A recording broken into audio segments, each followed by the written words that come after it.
Can we talk? Can we really talk? Don't worry about the guys that are intimidated. You're not waiting for them. Hi there, you're Sincerely Sal here for another vlog.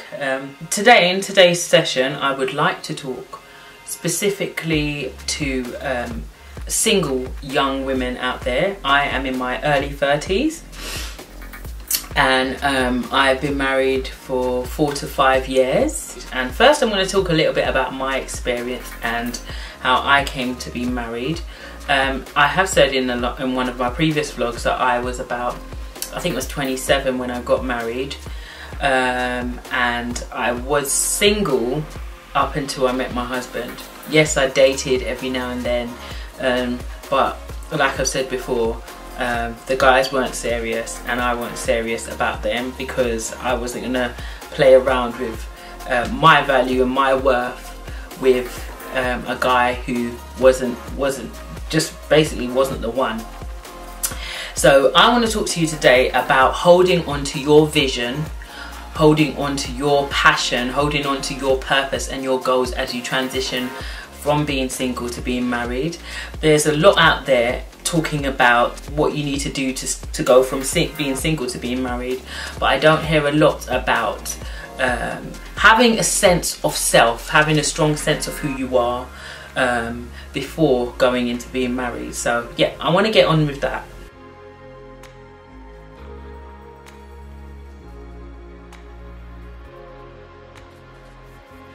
Being single is a gift, and whether we use it or abuse it depends on our perspective of what it is.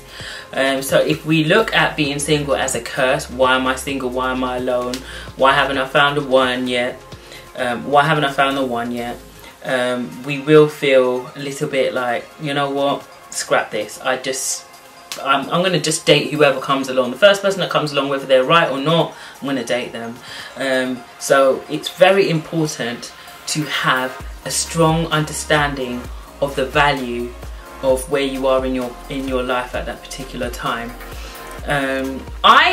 When I was single, I was up and down. There were times where I really had that confidence, and then there were points where I would date guys, and I think I wish someone had sat down with me and had said to me, look, enjoy where you're at, because you know what, you're not going to get this time back again. To be able to, I mean, I think every stage has its blessings, and every stage has things that you have to work on and work through to get where you need to go. You do need to know your gifts. I've done a blog on this, and it will just break it down. You can kind of go back to it and refer to it rather than listening to me. But yeah, just know your gifts, know your passions, know what God has called you to do.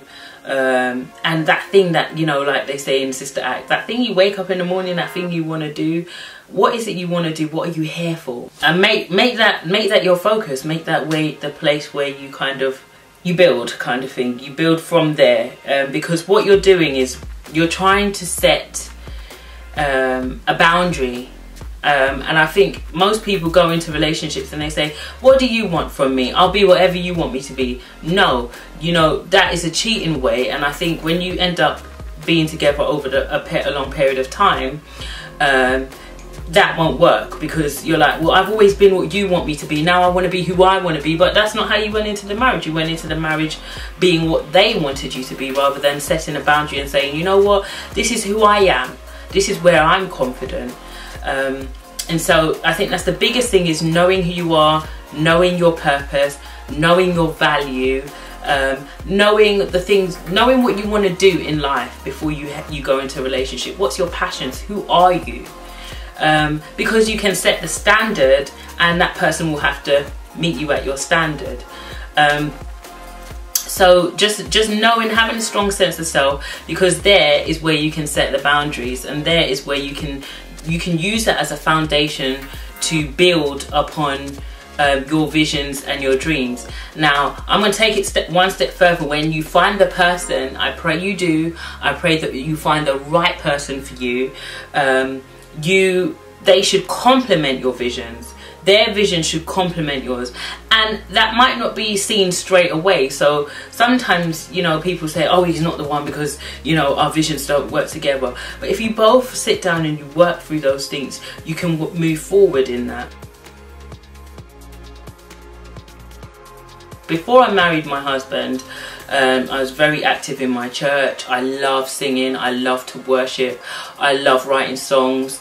I've always been an extremely creative person, and when we met, we were friends for a long time. We just kind of, we learnt about each other as friends. There wasn't any kind of intention, so to speak, of kind of going into a relationship, so there wasn't that pressure. So at that particular time, what we did was we realized before we'd even got into a relationship that we had a lot of things in common. We loved God, we loved music, we loved worship, we loved to create, and you know, he has a lot of visions and skills that are unique to him, and I have a lot of skills that are unique to me. And one of the skills that I kind of developed over time was vlogging. But I must admit, when I had my son, there were points where I thought, actually, who am I? What am I doing? There were points where I had to kind of reevaluate the direction my life was taking. And you've seen on one of my vlogs where I have a vision board, and on it I say, I think it's up here, it says, how will you change a life today? And that was the reason why I came into doing vlogging, because it is one of the reasons why I do what I do, because I know that this is one of the easiest way to impact masses. And I'm not saying that it has to be big or it has to be amazing or you have to do something out of this world, but it definitely has to be sincere and true to you, as opposed to doing something that somebody else does. Because if you don't have a vision, you will always get pulled in the direction, in whatever direction you're taking. Other people, businesses, whatever it is, your job, your church, whatever it is, takes you. So you definitely have to have a strong sense of self and where you want to go in life. I went into postnatal depression, got really low when I had my son, and I had to sit down and go back to the drawing board. I couldn't do everything I used to do. I couldn't write songs and do all of those things because I didn't have the time. And I feel like you need a creative space, you need to be able to be on your own, which wasn't something I could easily do. But now I've had my son, and he's a little bit older, I'm able to vlog more because he can do things by himself or with other family members. We can go out, and it just makes things a lot easier, really, now that he's older, to get my visions and the things that are on my heart off the ground. So I'm really glad now at this point that I did start doing this. It hasn't been, you know, like I said, it hasn't been a quick thing, but I think what's held me here, what's kept me doing what I'm doing, is going back to why.